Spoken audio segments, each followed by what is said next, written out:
to all the coaches that are here before you get started. Sure. All right, so hi everyone. My name is Desiree Nicholas and I'm the founder of Caracope Wellness Alliance.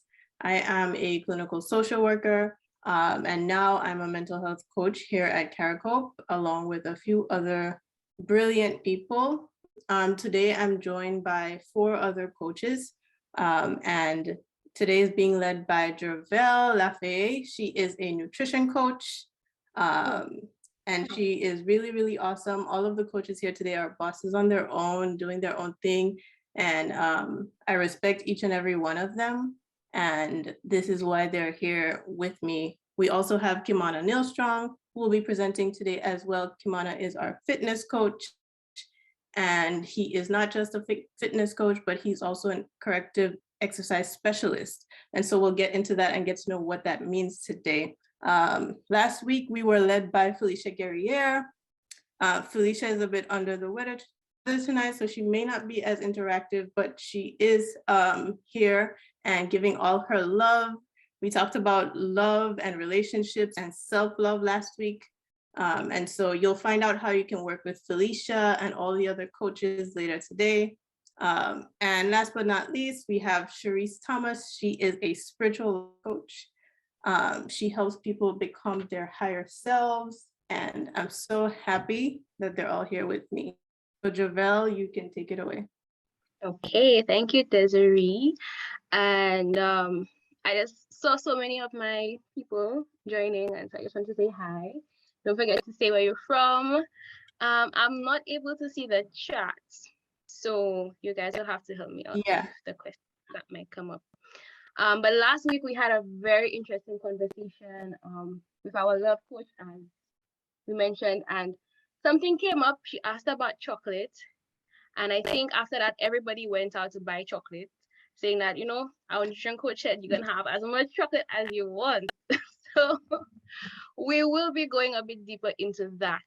But today I will be generally presenting on food and mood. So it's going to be very interactive. Feel free to ask questions and enjoy. So before we start, I wanted to ask you guys to kind of share on our experience during the pandemic. I know we've moved from that into a whole other experience right now because we all know what's going on, but what was that like? So I'll ask the coaches to kind of start off and then you guys can feel free to join. So one word, what was that like? Productive. Rough? Okay. There is I'm like, You is said- this you said bad? rough? But like, oh, sorry. No, I'll let you continue. Come on. Oh no, I was saying productive. Oh, it was productive. Okay, I heard rough. I don't know. My mind was probably set for that. Okay, so it was productive. All right. Interesting. Yes, Sherry. Could you repeat the question? I was trying to find my flag. Post it in the chat. Okay. In one word, describe your experience during this pandemic. Yeah. Complex. Complex. Okay. All right. My word is freeing. I don't know if that's bad, but my word is freeing. Okay, so we have productive, freeing, complex. I don't know if Felicia will be able to. Yes, my word is grief. Yep. I think that's one word a lot of us could probably relate to. Yeah. So thank you, coaches. I don't know if anybody else in the chat wants to share a little bit about their experience. Feel free to unmute your mic.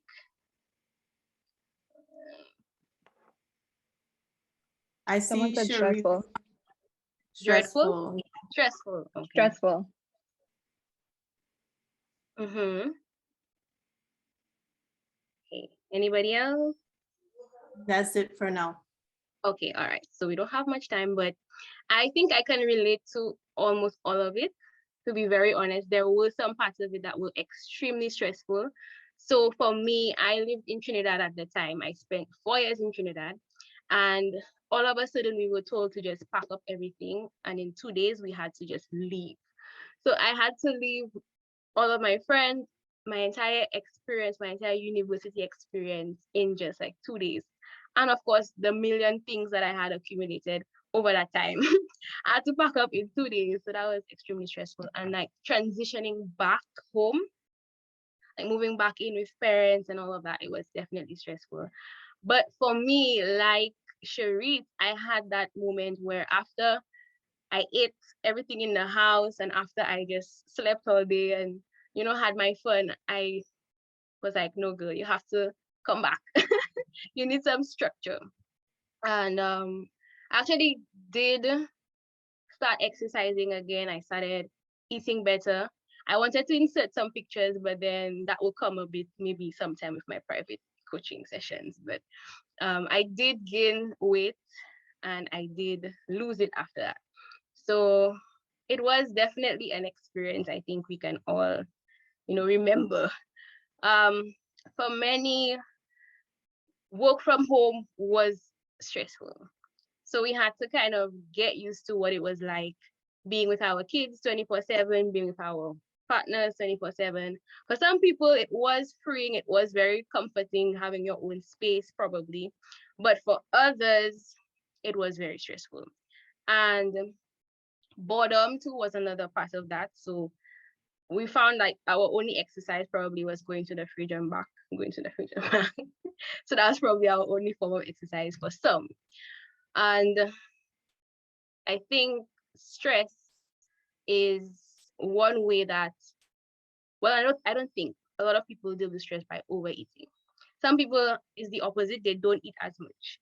But in addition to that, overeating and just overindulging, stress can also cause people to not exercise. So when I'm stressed, sometimes I just cannot get the will to move and exercise. But when I actually do, it's a whole different thing. So we'll have Kimana kind of showing us, a few things a little after. But that, and also during that time, I'm sure a lot of us will probably have, 1 or 2 glasses of wine just to cope. And then that could have led to 4 or 5 or 6.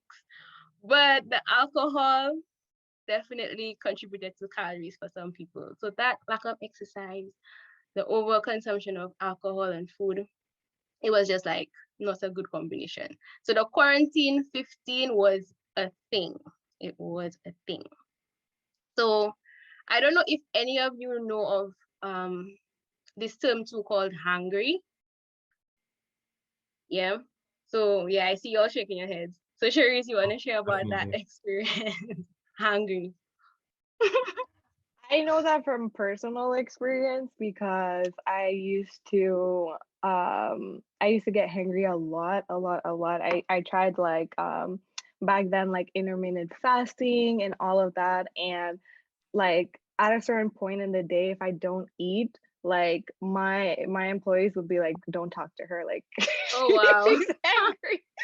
I like every time when I don't eat, I used to get extremely like angry, but then I realized it was because I wasn't eating. So I definitely upgraded that. I'm happy. But I have personal experience with it. It's not fun at all. Yes. I'm the same way. But I get a lot more, like I get slow, so I cannot think as fast as I need to.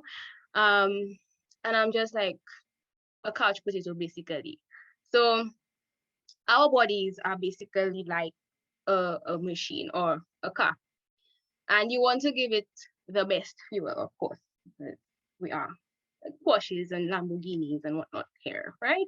So you want to give it the best fuel. And with working, whether it be working from home, just working, our brains are being like used all the time.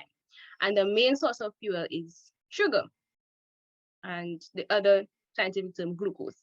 So we can get sugar from not everything, from foods like our sweets and bananas and ice cream and chocolates. But most times when we feel really hungry or really depressed or stressed, we tend to go for those foods that are high in sugar, high in fat, high in salt. So the cookies, the cakes, whatnot. But we also have other foods that have sugars, like the fruits have their own sugars, and other carbohydrate foods like oats and whatnot. It would be better to get your sugars, your fuel, from fruits and other grains like the oats and whole grain breads, because when our body absorbs it, it does not cause a spike.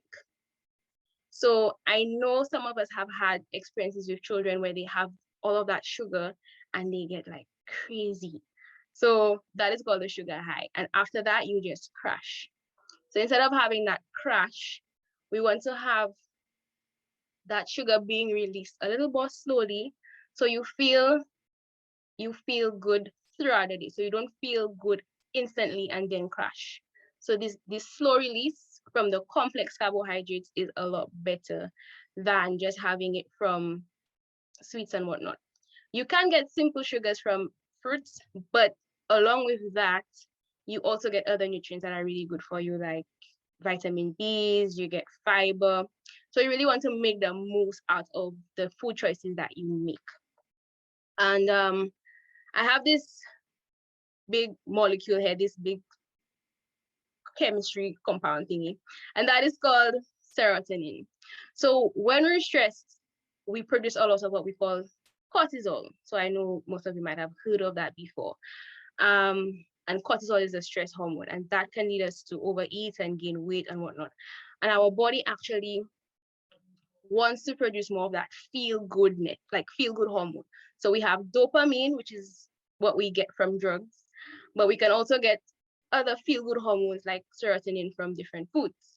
So bananas have a bit of serotonin, or serotonin as some people pronounce it. But they're saying that the amount that you have to have would be so much to get the level that would be significant. But it is still good because you get other vitamins that help you to produce the serotonin, as well as the fiber, etc. And back to the chocolate, because we did talk about the chocolate, but I did have to mention that it is better to have the darker chocolates, right? Because that has more of those compounds that we call polyphenols, and that is what helps us to feel a lot better. It helps us to produce the serotonin as well. So instead of going for the milk chocolates that have a lot more fat and a lot more sugar, it would be better to go for the darker chocolate, to the 100%. I know they're bitter. I know some people just cannot have the dark chocolate, but at that time, when you really crave it, it would be better to have the dark chocolate. Yes, so I see your question. It's me. So my question is, I'm not sure if you're gonna go into it, so let me know, but what is your take on, fueling yourself from fat, like good fats?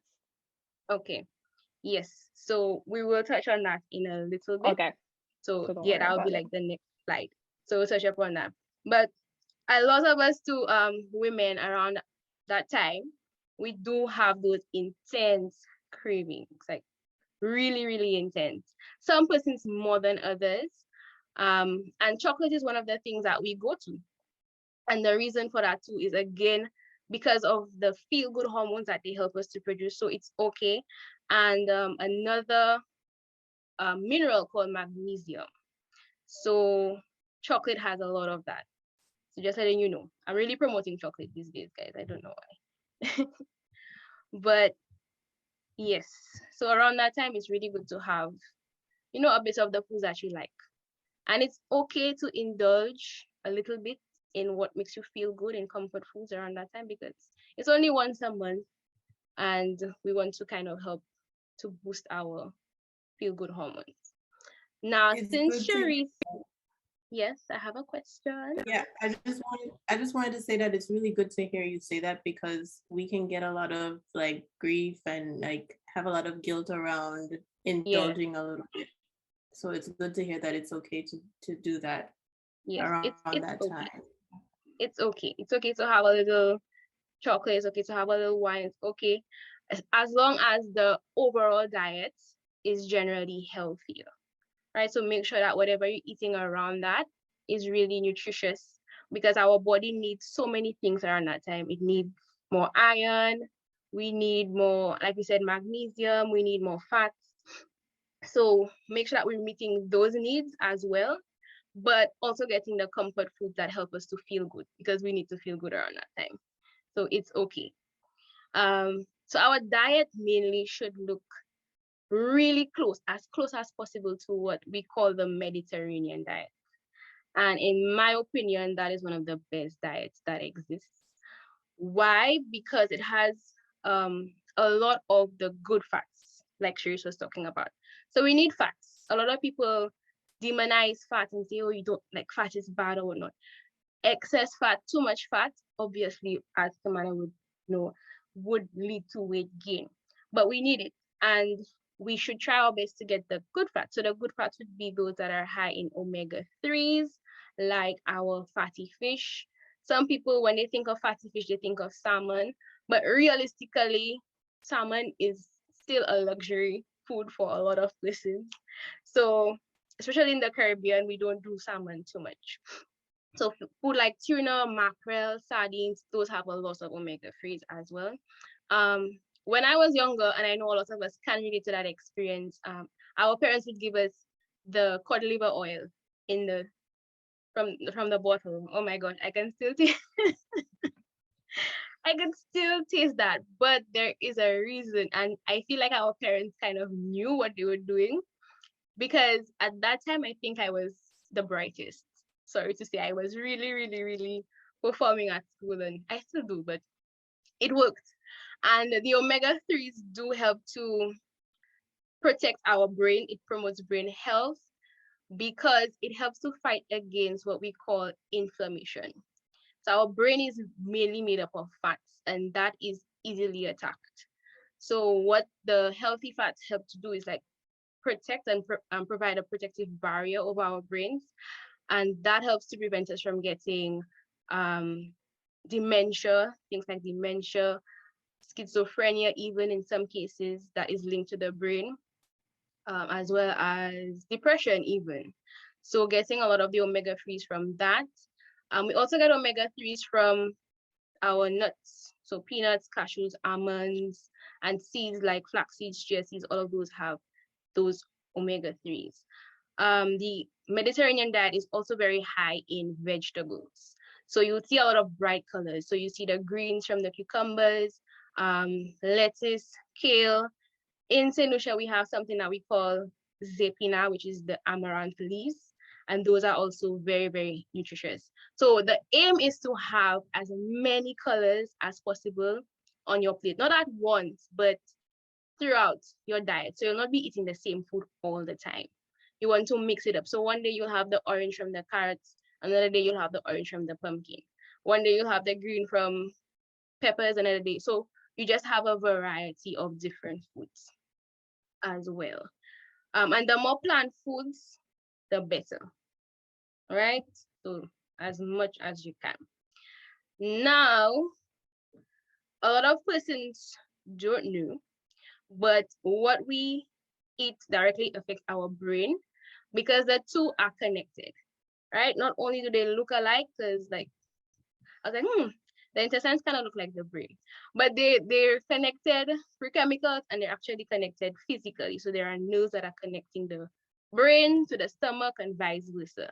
So it is important that we feed our gut bacteria that live in our colon the right foods. And what they like is fiber. So like we said, the fiber would come from the plant foods, like the peas, the beans, the vegetables, etc. So those fiber foods would be called what we call prebiotics. And prebiotics are kind of like the fertilizer for the good bacteria. So it helps the good bacteria in our gut to grow. So we have things like oats, peas, beans, bananas, and even things like garlic and onions are known as prebiotics. And we can get probiotics from fermented foods. So these foods have live bacteria added to them to ferment them. And so when we eat that, it goes into our gut, and it helps us to form this really nice community of good bacteria. Now in the Caribbean, I'm seeing a lot more of that available. So I'm seeing kombucha. I know probably in Canada that's not a problem for you guys, but we have it now. There is kefir, there's tempeh, there's sauerkraut, which is fermented cabbage, and even certain cheeses as well. Well, 8 cheeses have the bacteria added to that. So getting both the probiotics and the prebiotics really, really help.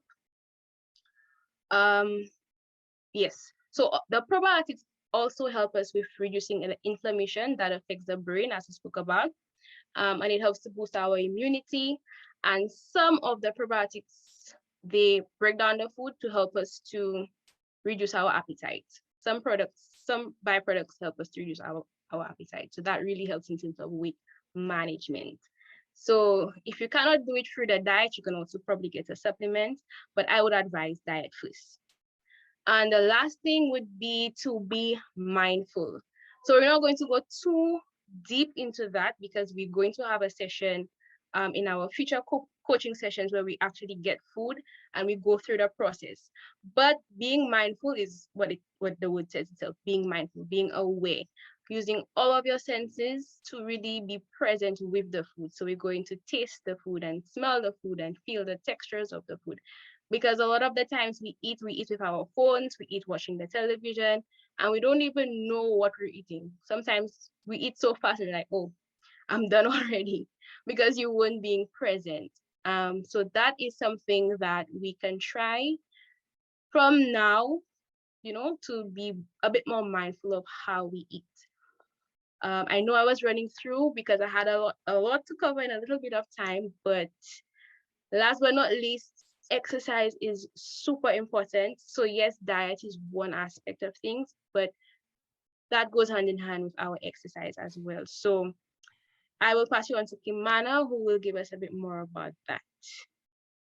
Oh, and I'll take questions Yes. after. Yes, Sharice, I have a question. Thank Oh, yeah, I'll take questions it's after, not Sharice. questions. So hold on. So before we have like a few more minutes before we reach the 6:30 mark, Jerville. Okay. So Okay. if I do want to open it up, just in case anybody has questions, and somebody does have a question. Okay, great.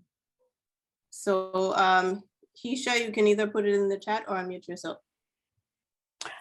Okay, so I just wanted to ask a question. Going back to the sweets.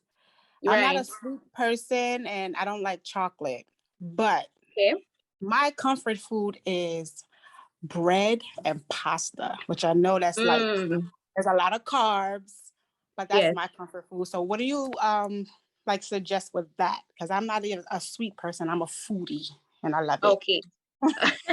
Well, that's great. Yes, bread and pasta has carbs, more of the refined carbs, so they break down a lot faster. So I would recommend getting the whole wheat variety or the whole grain variety of the bread, which take a bit more time and they have more fiber, which would be great for the gut health. So that would be a great little switch to make. So you can have it, the amounts, be mindful of the amounts, you can have it, and just making it more nutritious. I hope that helps. Thank you. Did you say whole grain bread and whole grain pasta? Whole wheat pasta. Whole wheat pasta and whole grain bread. Yes. Thank you. Yes, and there are even there's a sourdough bread as well, which is a fermented bread. You can try that as well. What about rye bread? Rye spelt. They do use a bit of white flour, but it's a much better alternative. So we're just thinking about making better choices. We don't say eliminate completely, but what you can do to make it better. Okay. All right, and we're gonna take one last question from Cerise. So my question, I know that earlier you talked about periods, and I've always had extremely bad periods, extremely bad cramps. So my question is there any type of specific things that I can eat around that time that could aid in my cramps, or just I wanted to just know your overall feedback on like periods and cramps and like the food behind it? Okay, that's a great question. Like I said, the chocolate, the dark chocolate is really good. But there are also herbal stuff that I forgot to mention as well. So you could try doing more ginger teas that help with the cramps and the soothing of the stomach. Chamomile is a really, really, really good tea.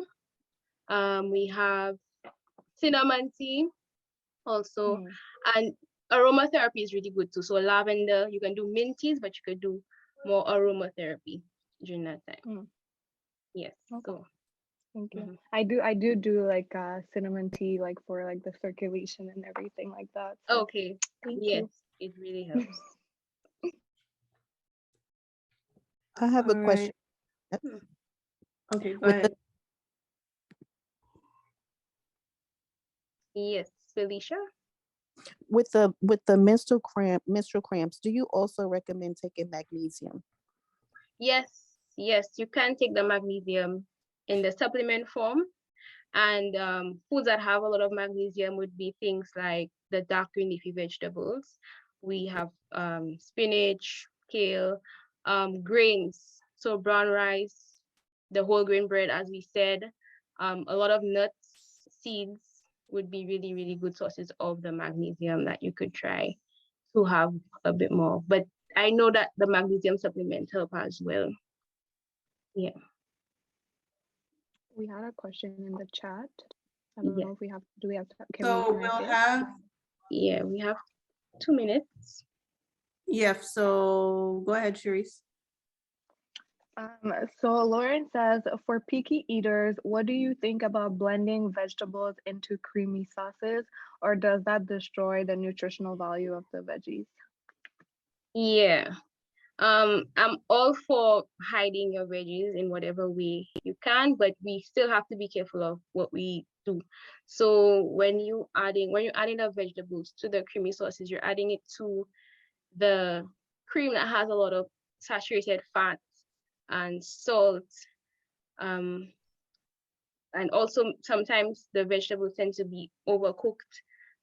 So I would prefer if you can maybe juice them, or probably make them into a casserole that doesn't have as much fat. So if you're doing that, probably if you want to do the creamy sauce, use low fat milk and try to use less salt as much as possible.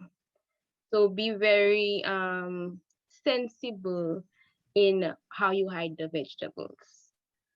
Yeah, so I would explore different ways. Yes, so people can do that. You can use cashews to get that same texture. So yeah, be creative and find good alternatives with that. So cashews or low-fat milk would be a nice way.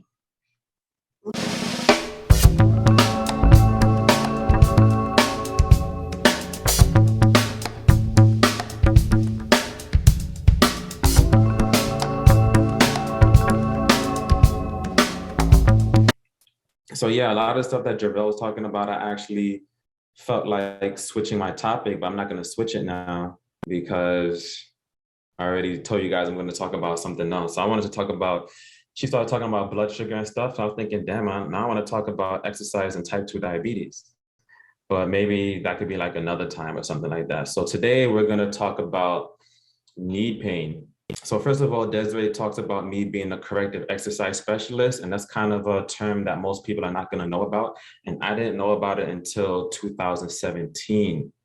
So basically, a corrective exercise specialist is somebody who uses exercises to lengthen or make flexible and strengthen certain muscles to correct muscular imbalances in the body. A lot of times people may have pains in their bodies or they move certain ways. They may say, oh, I have knock knee or knee valgus, or I have bow legs or knee varus, right? When your knees point away from each other. And a lot of times people may think that's genetic or there's nothing they could do about it. But certain times if you have somebody who knows what they're doing, they can either guess or assess which parts of your body are too tight, which needs to be stretched more, or too weak, which needs to be strengthened more in order to bring your body back to a correct alignment or close to correct alignment, whatever that may be, okay? So I'm gonna ask a question And anyone, the coaches or anybody in the chat, they can answer if they want to. So who has right now, or who have suffered from knee pain, any type of knee pain? You could raise your hand, you could say me, you could say yes. Me, right. I've had knee surgery. Knee surgery. Okay, for what? I had right knee meniscus tear, and I also have I forgot what it's called, where the patella moves all the time. Okay.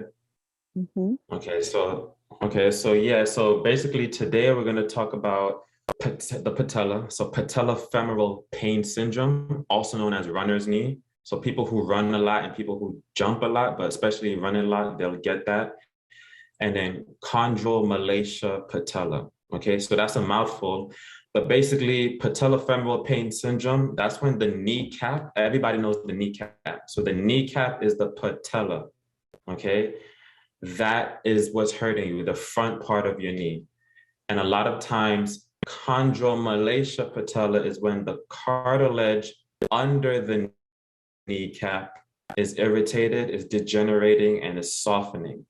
Now, before I get to why those things happen, I saw somebody raise their hand. Do you still have a question?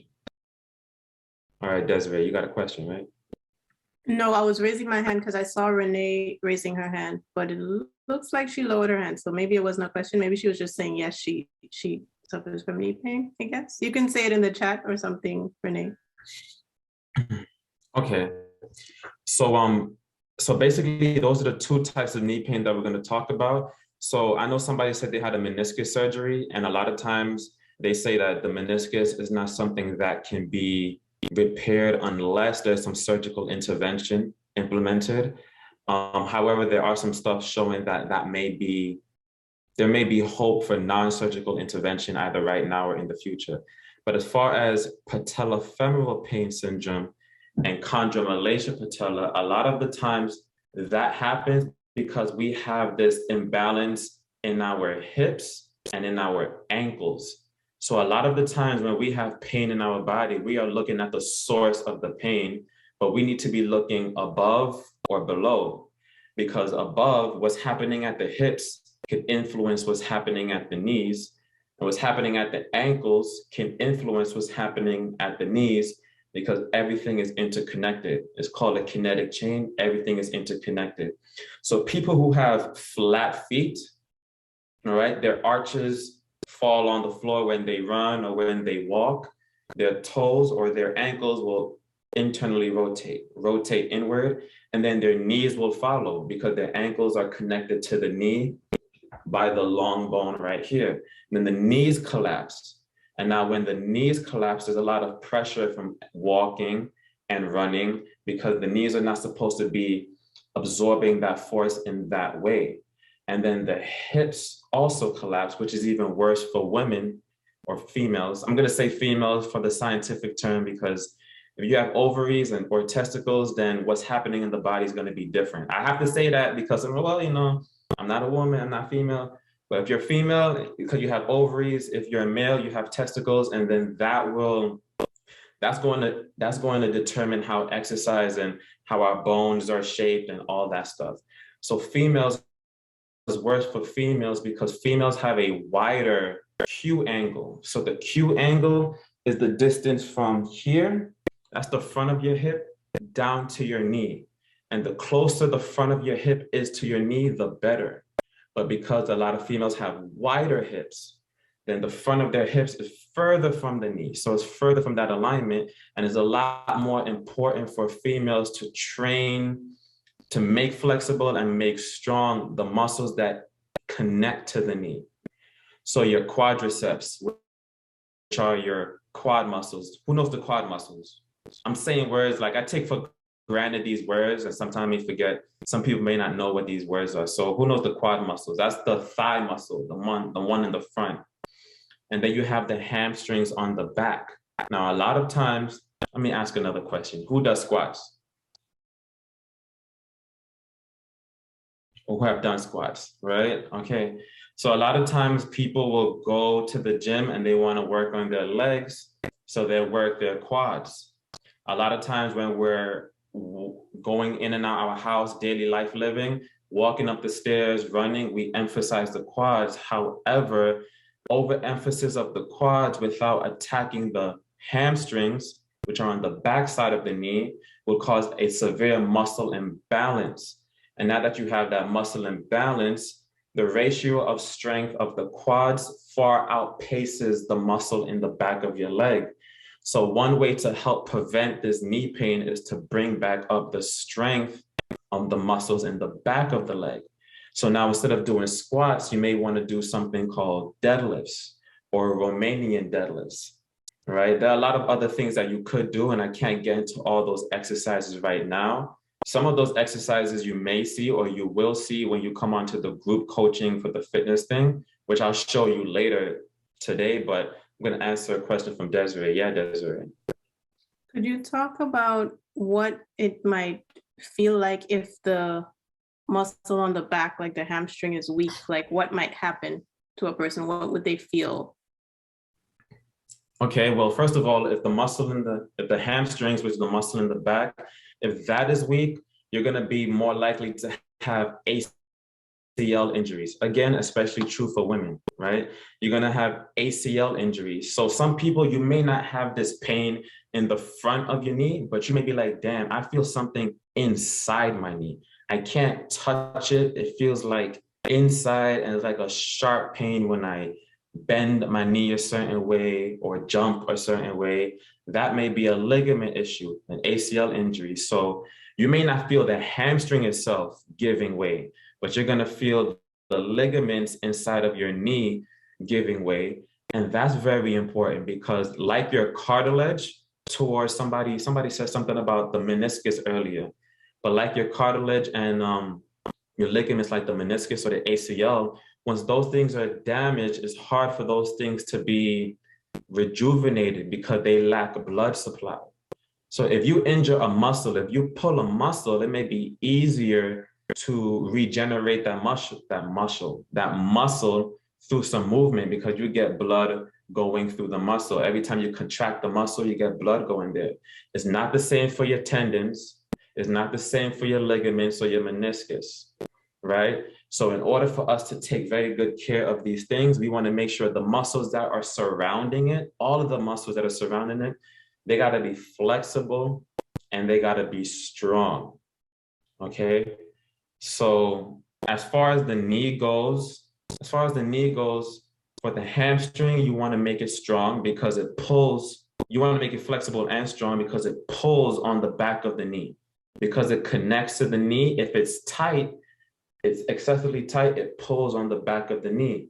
The front of your leg, right here, the quads, if they're excessively tight, the quads go into your patella tendon, and the tendon connects to the knee. So if the quads are tight, the quads pull on the tendon, and by extension, the tendon pulls on the knee, and then you have knee pain, all right? And then you can get back pain, a bunch of other stuff too. So you want to stretch all those things and you want to make them strong as well. And then there are certain ways to make them strong and flexible at the same time, but I can't get into that. I don't want to keep talking, all right? So if anybody ever has questions about anything I'm saying, if anything is not making sense, just raise your hand or ask a question. Yeah, Desiree. Am I muted? Oh. Yeah, unrelated to the knee pain, someone said they do want to hear about diabetic exercise. Diabetes and exercise. Yeah. I had a question on how I actually wanted to know like how we could make those muscles flexible and strong, actually. You mean make them? You can touch on it for like, because you said that it's important for like the muscles or like the ligaments, I don't know if I'm saying this right, around that muscle when we're working out or we're doing the exercises, they need to be flexible and strong as well. So I wanted you to touch just a little bit on that. Okay.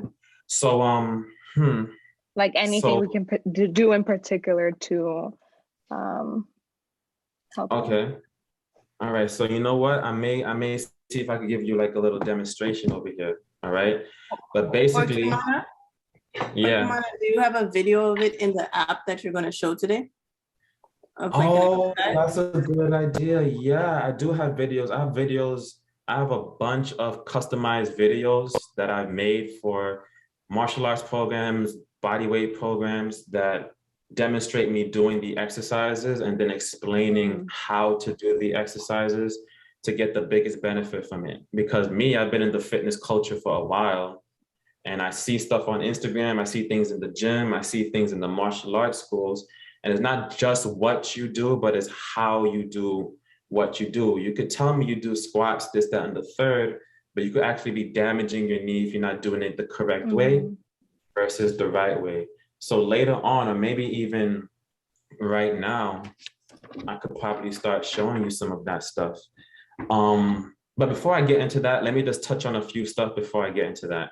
So Jervelle may be able to pitch in, or maybe in the future she may teach whomever some of this stuff. But with regards to joint pain or joint health, things to keep in mind like collagen intake, vitamin C, even your fat intake, because there are studies that show that if your fat is too low, your injury risks increase, because fat is also important for hormone release and stuff like that. And also anti-inflammatory intake, right? So Jervelle touched on some of that stuff already. You know, turmeric, the oil, I forgot, the omega-3s and things like that. So it's not just what you do, but you can also supplement it with what you put in your mouth, right? And yeah, I'm going to share my screen. I'm going to go to the app that you would be accessing if you were to join, and give you a little taste and brief walkthrough of what you can expect. So I think that's while you're doing that, I did make the your device a co-host, so you should be able to share without any problem. But while you're pulling that up, there were 2 questions that we had submitted from before that I want to put out to you. So the first one is, how can I get motivated to start working out? And the other question is, can cartilage issues be reversed? Okay, so let me hit on the cartilage for a second. So it depends on, well, I've heard a lot that you cannot do it, and I've also heard it really depends on the severity of your cartilage damage. Now, if you're in the earlier stages of cartilage damage and it's mild damage, then it will take days to weeks before the cartilage is repaired. Now, motion is lotion. The more you move, the more you exercise, the better. Because your cartilage lacks blood supply, you need to make a conscious effort to mobilize the body and get the synovial fluid in your joints moving to help lubricate your joints, all right? So that's 1. 2, if it's more severe, you may need surgery, okay? And yeah, that's it really. So if you want to catch it as early as possible, basically, just like a lot of other diseases, once it progresses to a certain stage, it may be very hard to reverse it or even get on top of it. So once you get like the slightest itch or the slightest pain with certain things, if you're very, very intrinsically motivated like me when it comes to exercise, I'm very motivated by numbers. I want to hit that. I want to hit that. If I feel certain stuff, I may be a little stubborn and continue going, but you don't want to do that.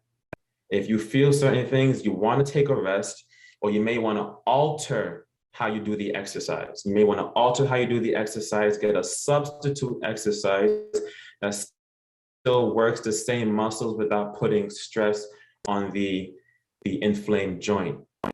Okay, and then that after a certain period of time will help work itself out. All right, but don't exercise on an injury. You know how people say no pain, no gain? Well, to a certain extent or to a big extent, I wish that would just die, because pain is not really the same as discomfort, okay? Muscular discomfort is not the same as joint pain. And once you can differentiate between the two, those sharp pains that you feel if you're lifting this way and like, oh, my shoulder, if you're squatting and you're like, ah, my knee, certain things you should not be feeling. You either got to change the way you're doing it, substitute it, or abandon the exercise altogether. So you don't get to the progressed stages where you cannot reverse it and there's nothing you could do except surgery. So that's cartilage. And then the other thing was diabetes? No, motivation. Motivation, yeah. How do you get motivated to work out? Okay. I know that's something I struggle with. All right. Well, motivation, first of all, motivation is temporary. Okay, so you will need motivation to start, but I would not say you're not gonna count on motivation to stay in it. All right. You know how they say looks get you in the door, but attitude keeps you in, or character keeps you in. Motivation are the looks. That's the looks. Motivation gets you in. Discipline keeps you going. Discipline is the attitude. Discipline is the character. Motivation is that thing that inspires you to feel like doing something. That is motivation. So you have to ask yourself, what is my why? Now, a lot of times I may ask you right now, you may give me something very superficial, very generic, because you don't know me.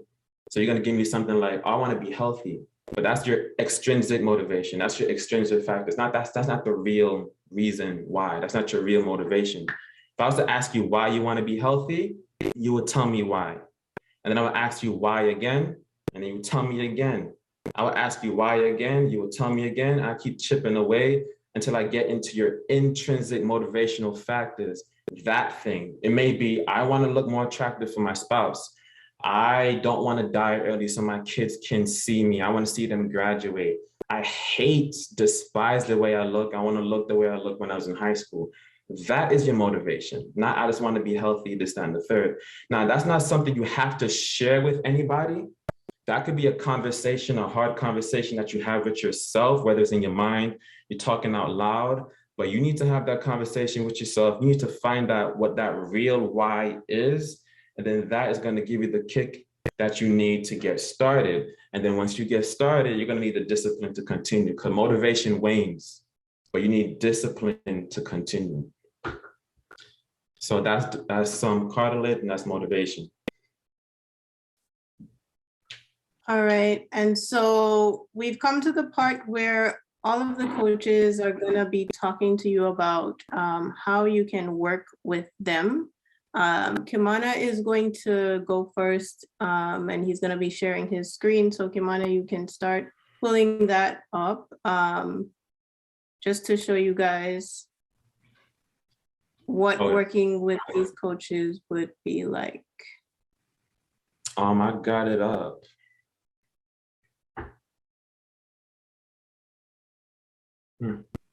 Are you sharing your screen? I am not sharing my screen. Look at that. I gotta share my screen.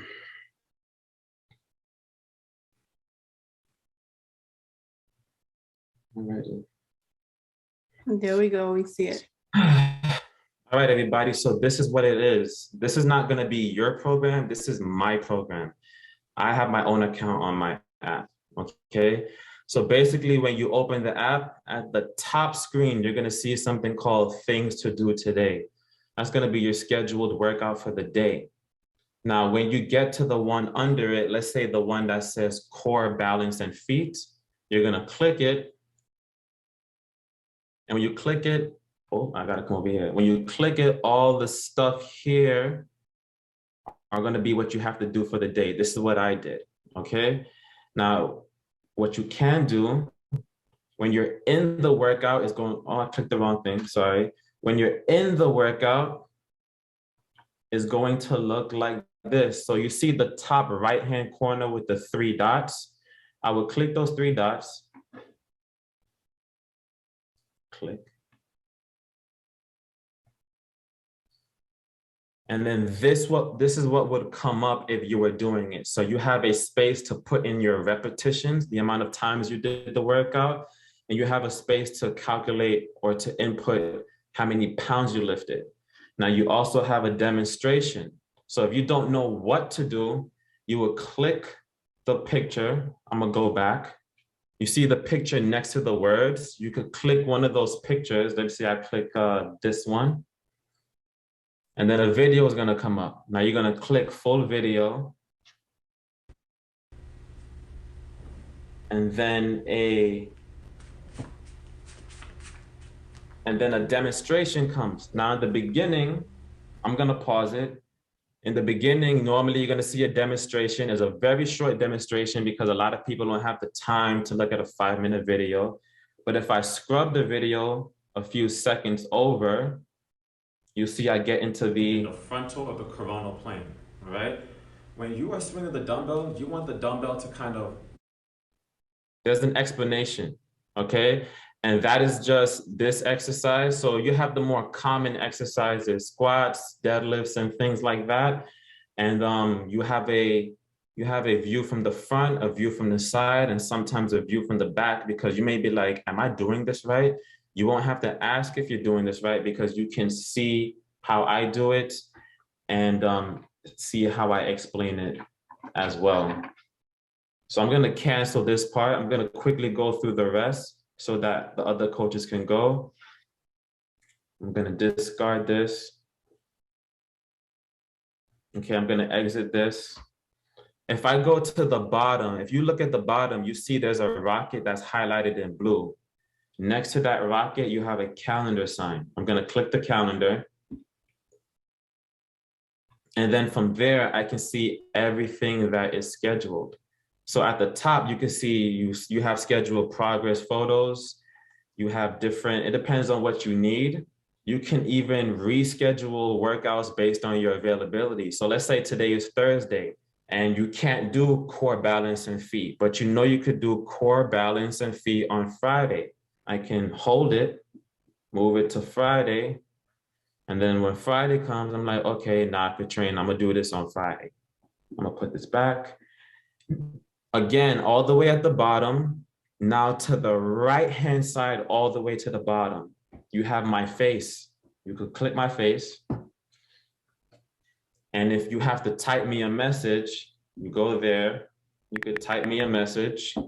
You have to send me something, I don't know, maybe a video. There's also a camera icon at the bottom left-hand side. You could click that. You could have a video, you can have a photo, you can change direction, so it could be this way as well, right? And then that is one way that you'll be able to communicate with me, and I'll be able to communicate with you, all right? And that is pretty much it. And this is the home screen where you can check your steps, your sleep, body weight, body fat, photos, calorie intake, resting heart rate, blood pressure, lean body mass, caloric burn. And you just have to be able to connect an Apple Watch, Apple Health, Fitbit, MyFitnessPal, or Withings in order to use those stuff. So right now I'm going to stop sharing this and get to one of the other coaches.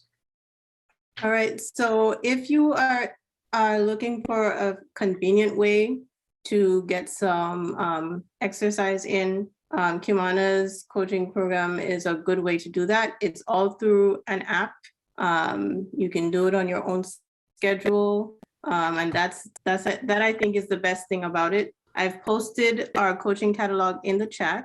And so you can see all of the services that we offer. And so now, who was next? I think it was me next to talk about what we're offering. So I am one of the mental health coaches at Caraco. And so it's actually the first service that we've offered. We've been doing it for over a year now. And we have a few coaches on our team. What we do is we work with Caribbean people in and outside the diaspora. We work with people in the US, we work with people in Canada, we work with people in the UK, wherever you are. And so if you are from the Caribbean and you'd like to work with us, one of the things you need to know is that our mental health coaching is offered on an individual level, meaning you would meet with someone one-on-one. And for our clients that are from the Caribbean, we try to match you with someone who is not from your country, because I come from an island very small. I come from Grenada, and everyone knows everyone, and that can be a huge barrier to a lot of people seeking services when it comes to mental health. And so this is why I shaped the way we match people with counselors in that way. If you're from the US, you won't have that issue, right? So that's what we offer. And then you can learn more about it if you click on the coaching catalog that's in the chat. So you may have to scroll up because there would have been a few messages that have been posted since then. And then I'm going to pass it to the next person. Okay. I was just going through all of the comments in the chat and having a blast, but it was really a great session. For those of you who came in late, it's okay. It's going to be a continuation of something like this.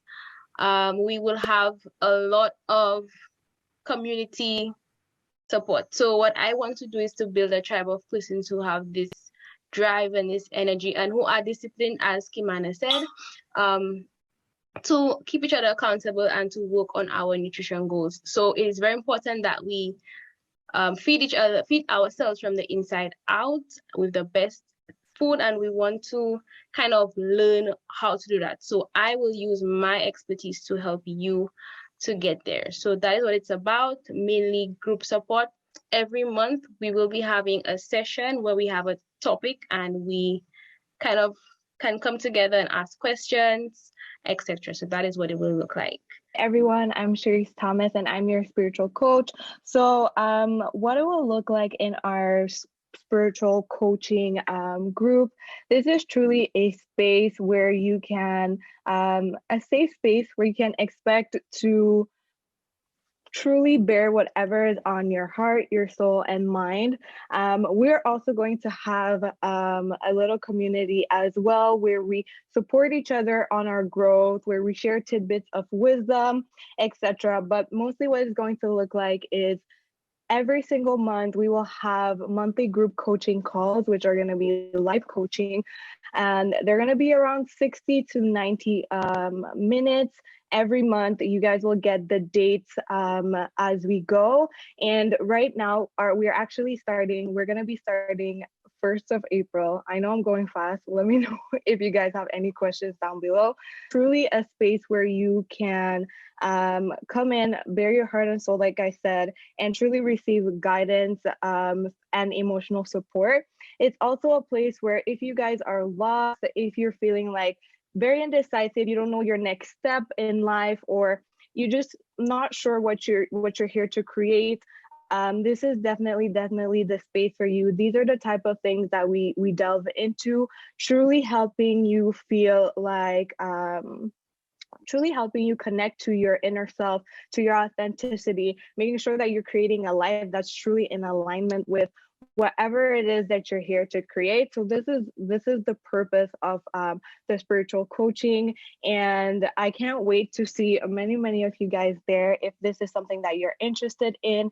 And like I said, we're going to have a community and we have life coaching on the spot that's going to be on anything that you guys really feel is stopping you from being authentic, stopping you from going on your path, stopping you from truly aligning to your highest potential. So I hope this was clear, and feel free to let me know if there's any questions in the chat. Thank you. Felicia, our love coach, is going to be doing group sessions. It's going to be once a month. Her sessions will be 1 hour and limited to 5 people per session. So Felicia's work is around building the self-compassion that's necessary for us to be able to thrive in relationships. And so a lot of people hear love coaching and they think, oh, that's couples therapy, right? But not necessarily. Felicia truly believes that the self-love is the priority when it comes to relationships. We have to understand our baggage first in order to be able to hold space in a relationship. And so that's what her work is all about. And so if you're single or if you're in a relationship, this is for you. We've gone through talking about mental health, then we moved on to spirituality. Last week we covered love and relationships, self-love. And then today we covered fitness and nutrition. So this ends the Coaching Collective series. And I want to thank everyone who came out, everyone who supported, everyone who donated. Thank you.